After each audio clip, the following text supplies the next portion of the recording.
온세미로 교회는 하나님의 은혜로 매월 마지막 주일에 온 가족 함께 예배라는 거 도서낭독을 하며 은혜를 받고 있습니다. 하나님의 말씀을 강론하진 않지만 이미 쓰여진 글들이 하나님의 말씀을 잘 풀어서 강론하고 있는 내용이어서 너무나 은혜고 감사한 일입니다. 철로역정 두 번째 책을 두 번째로 읽고 있는 것 같습니다. 우리 도서 낭독을 하기 전에 오늘 함께 이 낭독 내용 중에 여러 가지 주제를 생각해 볼 수 있겠지만 그 중에서 제가 참 이것이 은혜롭다 싶었는데 데살로니가 전서 5장 14절 말씀, 데살로니가 전서 5장 14절 말씀, 이것과 관련된 주제가 오늘 읽을 내용의 일부분 있습니다. 데살로니가 전서 5장 14절.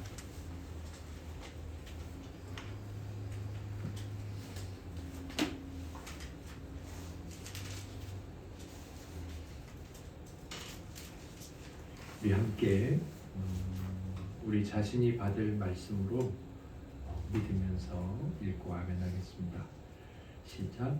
또 형제들아 너희를 권면하노니 게으른 자들을 권계하며 마음이 약한 자들을 격려하고 힘이 없는 자들을 붙들어 주며 모든 사람에게 오래 참으라.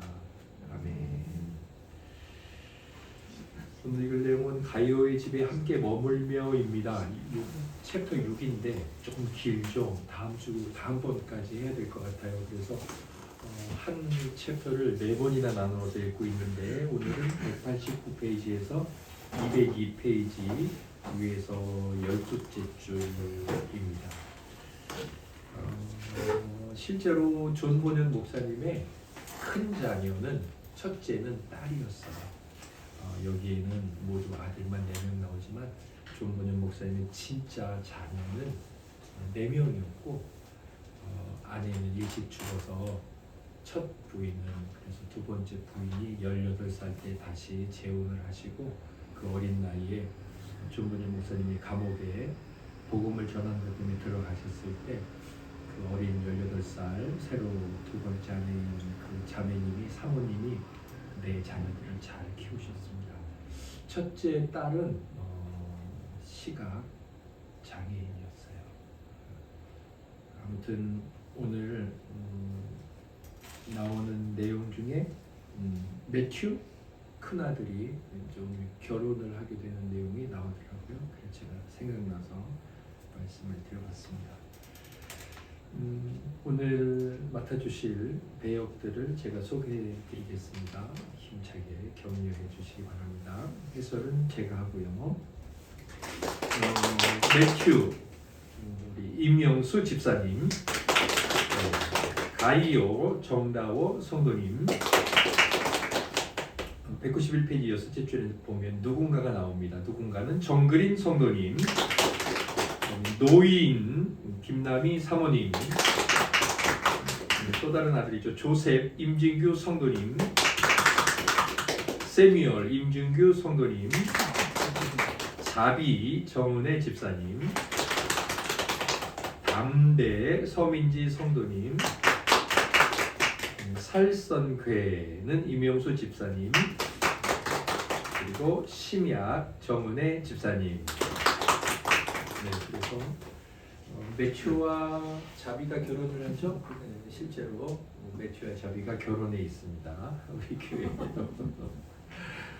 자, 그러면 189페이지를 찾으셔서 같이 하도록 하겠습니다. 제가 챕터 제목을 읽으면 환호해 주십시오. 6장 가이오의 집에 함께 머물며.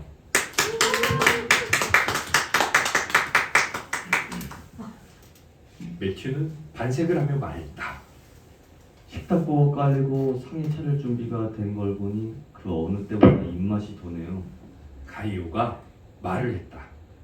살면서 배우는 온갖 교리들이 위대한 임금님의 나라에서 그 그분의 식탁에 앉으리라는 더 큰 소망을 불러일으키게 하려무나 주님의 집에 이르렀을 때 그분이 베풀어 주실 잔치상에 비하자면 세상의 모든 설교와 책, 예식들은 그저 밥상 위에 접시를 늘어놓고 소금을 올리는 데 지나지 않는단다. 드디어 음식이 나왔다. 우선 들어올린 뒷다리살과 흔든 가슴살이 나왔다. 하나님께 기도하고 찬양한 후에 식사를 시작하라는 뜻이었다. 다윗은 뒷다리살을 들어 하나님께 제 마음을 드렸고 하프를 연주할 때마다 악기를 기르곤 하는 제 가슴의 의미를 담아 가슴살을 흔들어 바쳤었다. 두 요리 모두 신선하고 맛이 좋아서 다들 양껏 배불리 먹었다. 이어서 포도주 한 병이 나왔다. 피처럼 붉은 빛깔이었다. 가이오는 말했다. 마음껏들 마시세요. 이건 포도에서 갓 짜낸 원액이어서 하나님과 인간의 마음을 기쁘게 해준다오. 다들 잔을 들었고 더없이 흥겨워했다. 다음은 잘게 부순 빵가루에 우유를 부은 음식이었다. 가이오가 아이들에게 권했다. 어서 먹어라. 쑥쑥 자라게 될 테니. 곧이어 버터와 꿀이 담긴 접시가 올라왔다. 주인장의 설명이 이어졌다. 넉넉히 잡수시게. 이건 판단과 이해를 맑고 깊게 해준다오. 주님이 어릴 적에 잡수시던 음식들이지. 그가 악을 버리며 선을 택할 줄 알 때가 되면 엉긴 젖과 꿀을 먹을 것이라는 성경 말씀 그대로라오. 잇따라 사과 접시들이 들어왔다. 정말 달고 맛있는 사과였다. 매추가 물었다. 이걸 먹어도 될까요?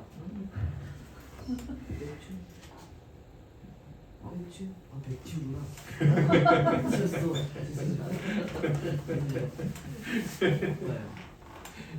이걸 먹어도 될까요? 뱀이 첫 어머니를 꿰 때 썼던 과일이잖아요. 가이오는 노래로 대답했다. 사과는 놈들이 인간을 꿰는데 써먹었던 과일이나 영혼을 더럽힌 건 사과가 아니라 죄로구나. 금지된 사과는 먹으면 피를 더럽힐지라도 베푸신 사과를 먹으면 이롭기만 하다오. 포도주를 마시라. 그대 교회여. 그분의 비둘기여. 또한 사과를 먹으라. 사랑의 주린 이들이여. 매튜는 말했다. 얼마 전에 과일을 먹고 아팠던 적이 있어서 꺼려집니다. 가이오가 다독였다. 금지된 과일은 병을 일으키지. 하지만 주님이 베푸신 과일은 아무리 먹어도 탈이 없단다. 이야기를 나누고 있는 사이에 다른 음식이 나왔다. 이번에는 호두였다. 상에 앉았던 이들 가운데 누군가가 서로 속삭였다. 호두는 물은 이빨을 상하게 하지 않나요? 특히 어린아이들의 치아를 망가뜨린다더군요. 이를 들은 가이오는 다시 노래하듯 설명했다. 호두는 견고한 말씀들 사기꾼이라 부르지 않으리. 아무나 먹지 못하게 알맹이를 지키는 껍질을 가졌으니 껍질을 깨라. 속살을 먹을 수 있으리라. 여기 그대들을 위해 가져왔으니 깨뜨려 드시게나. 다들 즐거워하며 접시를 비웠다. 같은 화제를 넘나들며 밥상머리 수다는 오래도록 이어졌다. 이번에는 정직 노인이 나섰다. 선한 주인 양반, 우리가 호두를 깨는 사이에 괜찮으시면 수수께끼 하나 풀어보시겠소? 이게 무슨 소리인지 한번 맞춰보시구려. 정신 나갔다고 손가락질을 받을지라도 더 버릴수록 더 얻는 이들이 있다. 가이오가 무엇라 말할지 다들 귀를 쫑긋 세우고 기다렸다. 주인장은 잠시 가만히 앉아 생각하더니 선뜻 답을 내놓았다. 가진 걸 가난한 이들에게 베푸는 이는 도로 10배는 더 받게 될 것이다. 조셉은 혀를 내둘렀다. 이런 말씀 어떨지 모르겠지만 이렇게 뚝딱 풀어내실 줄 생각도 못했습니다. 가이오는 말했다. 아, 난 퍽 오랫동안 이런 식의 훈련을 받아왔거든. 경험만큼 좋은 선생은 없단다.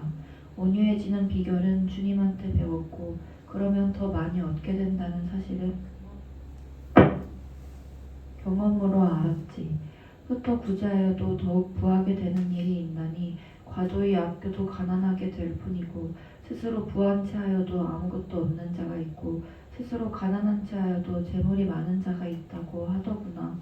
이야기를 듣던 세무엘이 엄마 귀에 대고 속삭였다. 엄마, 잡으려면 걸리신 것 같아요.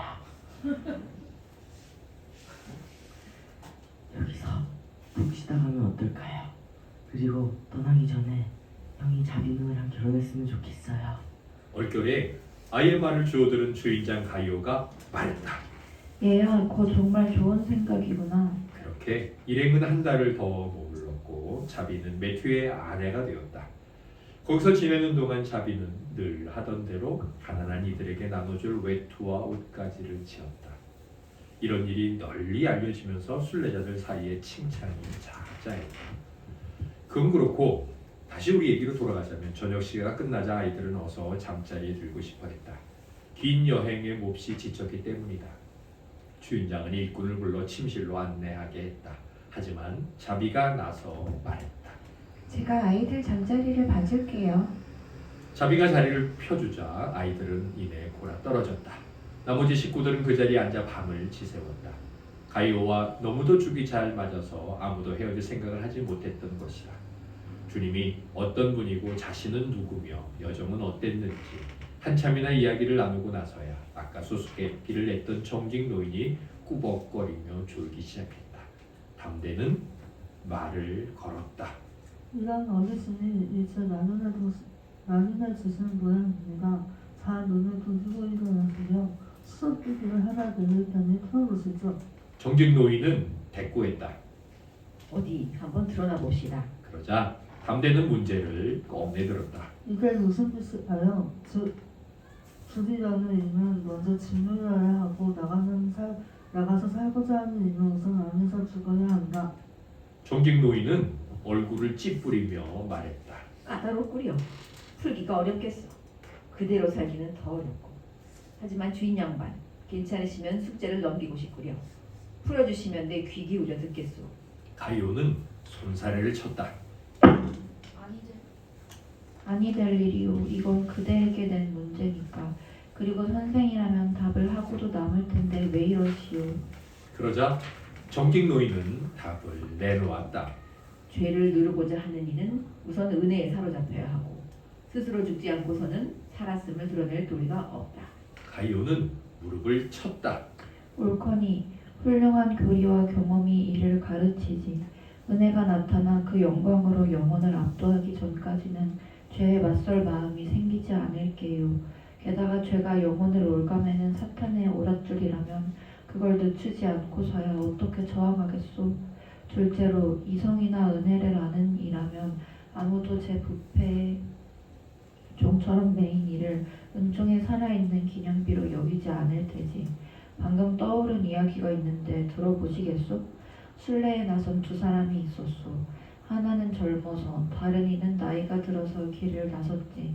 젊은이는 심하게 타락한 자신과 치열한 씨름을 벌여야 했던 반면 노인의 경우는 기력이 쇠퇴하면서 자연스럽게 싸움할 마음도 가라앉아 약해졌소. 하지만 젊은이는 노인만큼이나 가볍게 걸음을 내딛었고 시종일관 가볍게 걸었소. 자, 둘 다 비슷해 보이지만 그 가운데 누가 은혜를 더 빛나게 드러냈다고 생각하시오? 정직이 답했다. 두말할 것도 없이 젊은이 아니겠소. 가장 큰 반발에 맞선다는 건 그만큼 강하다는 사실을 더없이 잘 보여주니 말이오. 더구나 그 절반에도 못 미치는 어려움과 싸우는 늙은이들과 보조를 맞추다니 나이 든 세대는 절대로 그리 못할게요.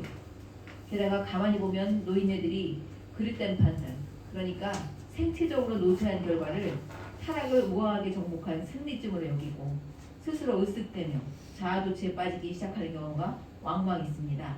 사실 젊은 친구들에게 조언해줄 수 있기로는 점잖은 노인들이 단연 으뜸이지. 사물의 공허함을 누구보다 잘 보았을 테니 말이오. 하지만 늙은이와 젊은이가 함께 길을 나선다면 노인네의 부패한 정도가 제 아무리 약할지라도 내면에서 일어나는 은혜의 역사를 잘 찾아내는 데는 어린 쪽이 훨씬 유리한 법이오. 그렇게 다들 한자리에 앉아 해가 뜰 때까지 이야기를 나누었다. 식구들이 다 일어나자 크리스티아나는 아들 제임스를 시켜 성경을 한 장 읽게 했다. 아이는 이사야서 53장을 읽었다. 낭독이 끝나자 정직 노인은 물었다. 구세주를 일컬어 마른 땅에서 나온 뿌리 같고 그 안에 보기에 흠모할 만한 아름다운 것이 없다. 그 한 까닭이 무엇일까? 담대가 선뜻 답했다. 첫째 멜로디에 관한 답변을 드리자면 그리스도가 신앙의 정수와 정신을 거의 다 잃어버린 이들 교회에서 나온 아들입니다. 둘째, 대목에 관한 답하자면 믿지 않는 이들에서 나온 왕이기 때문입니다. 왕자님이 마음을 들여다도 용이 없었기에 그 품없는 겉모습만 가지고 판단하면서 진지한 보석이 너저분한 어깨 위에 쌓여있는 걸 몰라보는 이들이나 매형한 거지예요. 새는 물건의 정체를 뜯어보자 리터브어는 조종이처럼 확 내던져 버리고 맙니다. 가이오가 나서서 이야기를 마무리 지었다. 담대님께서 무기를 잘 쓴다던데 기왕 여기까지 왔으니 특별히 불편하지 않으면 기운을 좀 차리고 나서 다 같이 들판으로 나가보면 어떻겠소? 함께 해낼 선한 일이 없는지 살펴볼까 하오만 1.5km쯤 떨어진 곳에 살선괴이라는 거인이 사는데 이 부근을 지나는 왕의 대로에 출몰해서 이만저만 행패를 부리는 게 아니라고 합디다. 놈이 어디 사는지는 얼추 짚히는 데가 있소. 그자는 도적 중에 도적으로 그들의 우두머리라오. 이번 기회에 이 동네에서 놈들을 완전히 쓸어버리면 좋겠소. 다들 흔쾌히 나섰다. 담대는 칼과 투구, 방패를 챙겼고 다른 이들은 창과 몽둥이를 들었다. 적이 나타난다는 곳에 이르렀을 때 놈은 마침 심약의 멱살을 쥐고 흔들던 참이었다. 졸개들이 길을 가던 그 일을 붙잡아 거인에게 데려왔던 것이다. 타고난 식인종인 살선괴는 뼈를 추려낼 심산으로 그에 앞서 나그네의 몸을 샅샅이 뒤지고 있었다. 그러다 담대와 동료들이 저마다 무기를 들고 동굴 앞에 버티고 선 걸 발견하고는 이들을 향해 원하는 게 무엇냐고 소리를 질렀다. 담대가 앞으로 나섰다. 목을 매너하라 내놈의 왕의 대로에서 자기가 죽이는 순한 순례자의 빛을 들어왔다. 당장 그 밖으로 나오지 못했다. 거인은 주섬주섬 무기를 챙기더니 밖으로 나왔다. 곧바로 전투가 벌어졌다. 1시간 넘게 맞붙어 싸우던 두 마수는 잠시 물러나 숨을 골랐다. 뭘 어쩌자고 감히 내 땅에 들어온 게냐? 살선괴가 다그쳤다. 담대는 지지 않고 응수했다. 순례자들 티퍼스 가지러 왔다 하지 않았느냐? 그걸 신호로 둘은 다시 맞붙었다. 거인의 공격에 담대가 뒤로 물러섰다. 하지만 곧바로 반격했다. 마음을 단단히 다잡고는 엄청난 힘으로 놈의 머리와 옆구리를 강타했다. 살선괴는 무기를 놓치고 비틀거렸다. 담대는 기회를 놓치지 않고 놈을 후려쳐 단숨에 숨통을 끊어버렸다. 일행은 원수의 목을 잘라들고 여관으로 돌아왔다. 뿐만 아니라 순례자 심약을 데려와 묻게 했다. 용사들은 숙소로 향하는 길에 살선괴의 머리를 조리 돌린 후에 다른 원수들을 해치웠을 때와 마찬가지로 높이 매달아서 이후로 같은 짓을 하려던 자들에게 본보기로 삼았다. 일행은 심약에게 어쩌다 놈의 수중에 들어가게 된 건지 물었다. 가엾은 사내는 대답했다.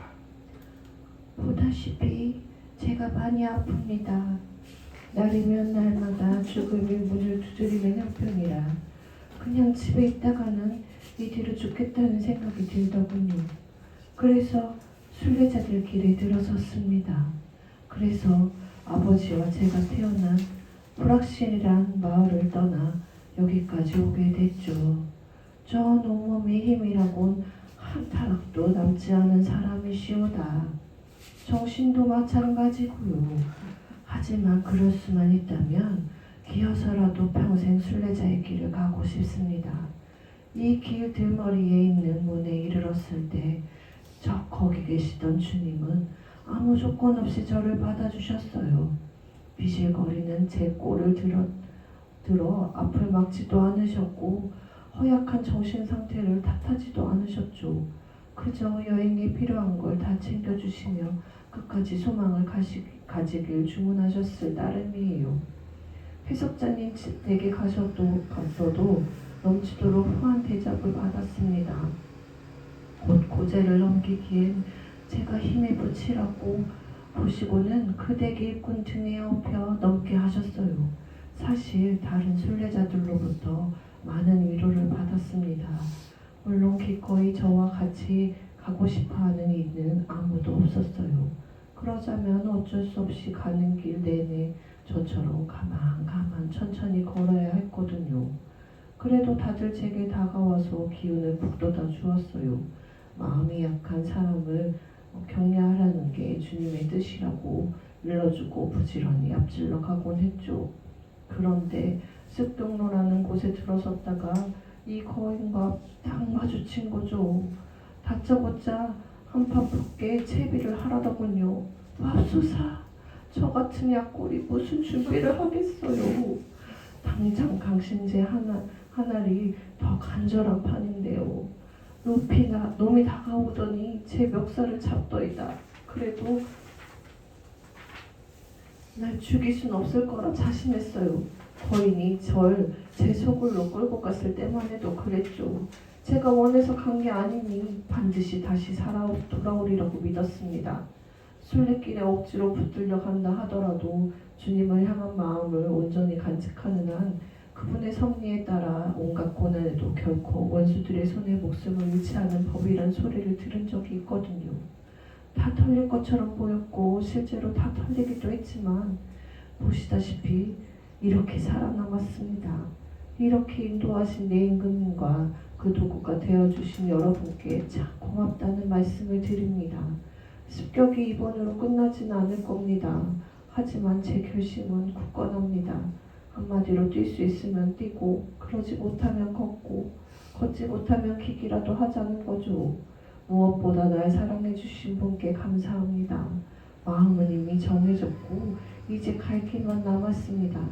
이렇게 허약하게 짝이 없을지라도 제 정신은 다리 없는 강 건너편에 이미 가 있답니다. 정직 노인이 캐물었다. 혹시 오래전에 불안이란 순례자와 알고 지내지 않았소? 그럼요. 알고요.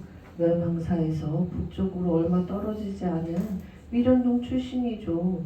제가 나고 자란 데서는 꽤 멀지만 그래도 서로 잘 아는 사이입니다.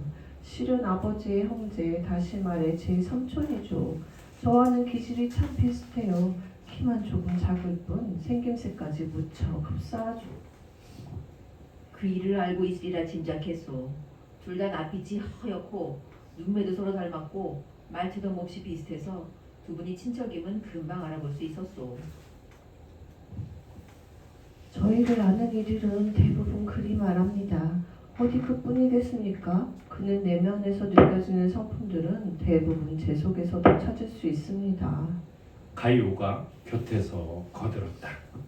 자, 기운을 내시게 우리 집에 그리고 내게 참 잘 오셨네. 무엇이든 내키는 대로 편안히 청하시게 집안일을 돕는 이들에게 무얼 시키든 흔쾌히 돌봐줄 걸세. 그러자 심약이 대답했다. 제가 이렇게 생각지도 못했던 호의를 입습니다. 짙은 먹구름을 헤치고 햇볕이 내리쬐는 듯 하네요. 거인 살성개가 절 붙들고 한 걸음도 더 못 가게 막았던 게 이런 사랑을 잊게 해주려는 것이었을까요? 주머니를 다 털어간 뒤에 가이오님께 의지하려는 뜻이 아니었을까요? 그래요. 아무래도 그런 것 같습니다. 심약과 가이오가 이야기를 나누던 참에 누군가 달려와서 문을 두드리며 2.5km쯤 떨어진 데서 부정이라는 순례자가 길을 가다 벼락을 맞아 다 죽게 되었다고 알려주었다. 심약은 기함을 하며 다급히 말했다. 아이고, 그분이 돌아가셨나요? 여기에 이르기를 며칠 전에 저를 따라잡아서 쭉 함께했던 양반입니다. 거인 살성개가 절 붙들었을 때도 함께 있었는데 그분은 걸음을 나서려라 도망쳤죠. 그런데 그이는 달아났지만 결국 죽었고 전 붙들렸지만 끝내 산셈이 됐습니다. 그러곤 노래하듯 덧붙였다. 당장 죽을 수밖에 없겠구나 싶더니가 번번이 그 공경에서 구원을 받는구나. 죽음의 낯을 한 거룩한 섭리가 더러 비루한 이에게 생명을 선사한다. 나는 잡혔고 그는 도망쳐 달아났으되 패가 갈려 그에겐 죽음이 내게는 생명이 돌아갔으니. 네, 잘하셨습니다. 네, 라디오 극장 가는 것 같은데요. 오늘 너무 잘하시네요. 살선괴는 괴물이죠. 그런데 어떤 괴물인가요? 살선. 한자를 보면 살은 살해하다, 살, 죽이다. 그 다음에 선은 착할 선이에요. 그러니까 좋은 걸 다 죽이는 거예요. 영어로는 슬레이 굿 이렇게 했더라고요. 좋은 걸 보면 다 죽이는데, 근데 좀 이상하지 않나요? 여기 보면 심약을 죽이려고 하잖아요. 그러면 심약은 선한 건가요? 이런 생각이 들지 않나요?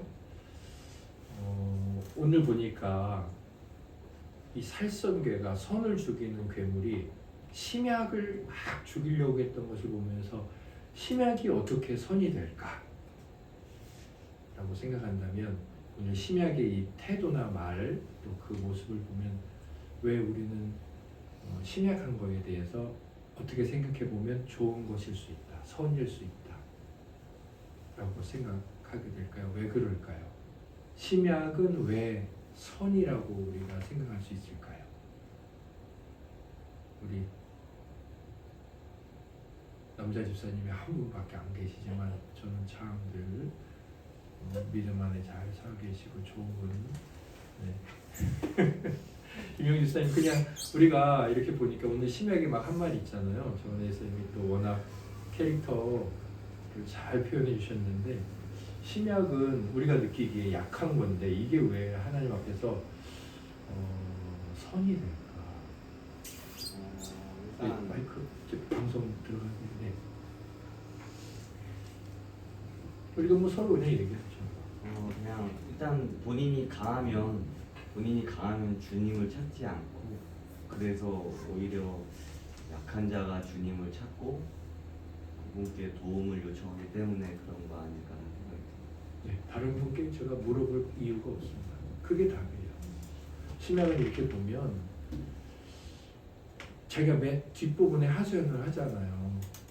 자기가 이렇게 약한 것은 주님을 더 의지하기라고 그런 것 때문이 아닌가? 그래서 심약 자체는 선이 아니죠. 범사에 감사하라. 그러면 내가 뭐 병든 것도 감사해. 병이 좋은 거야? 그건 아니죠.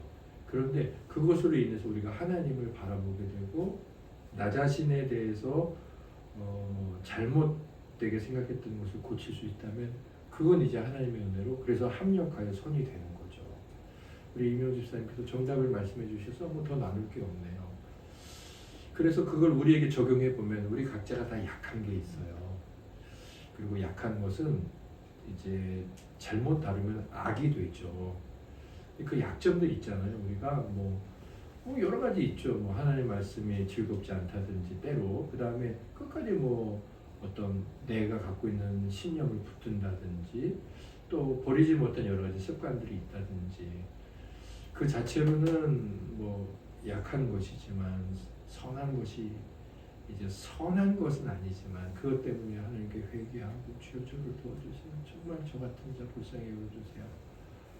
그렇게 고백할 수 있다면 우리는 이 심약에 말하는 것처럼 자기는 이미 이렇게 약하지만 마음은 어디로 가 있어요? 다리 없는가? 그 다리는 예수 그리스도를 통해서만 엎혀서만 갈 수 있는, 이미 거기 건너편에 가 있다고 그런 확신을 가지고 있잖아요. 그래서 우리에게 약점도 하나님의 은혜를 구한다면 이명 집사님 말씀해 주신 것처럼 굉장히 너무 좋은 것이다. 네. 뭐 세상 사람들이 자기계발서나 이런 데 보면 자신감을 가져라. 넌 다 잘할 수 있어. 아침에 일찍 일어나서 규칙적으로 뭘 해. 계속 그런 루틴을 유지해. 성공할 거야. 그게 참 좋아 보이고 우리를 강하게 할 것 같지만 하나님의 이 말씀을 보면서 이 약함이 이렇게 은혜가 된다는 이 복음 안에서 해석된 이것이 정말 우리를 크게 위로해 주죠. 마음 깊은 곳에서부터 우리를 다독여 주죠. 우리를 잘 세워주고 참된 하나님의 우리를 개발시켜주는 위로고 능력이죠. 약점이 많은 제 자신과 여러분들을 격려해 드립니다. 뭐 우리 이명 교수님께서 한 번에 딱 끝내셔가지고 근데 그래도 뭐 또 다른 표현으로 말씀하실 분 있으신가요? 사모님? 그러면 네, 정답을 말씀해 주셔서 더 은혜롭습니다. 우리 지체들께서 우리가 이렇게 함께 기도를 하신다는 게 감사합니다. 다 일어나셔서 238장 우리가 비록 심약이나 심약과 같으나 심약과 같은 믿음의 찬송을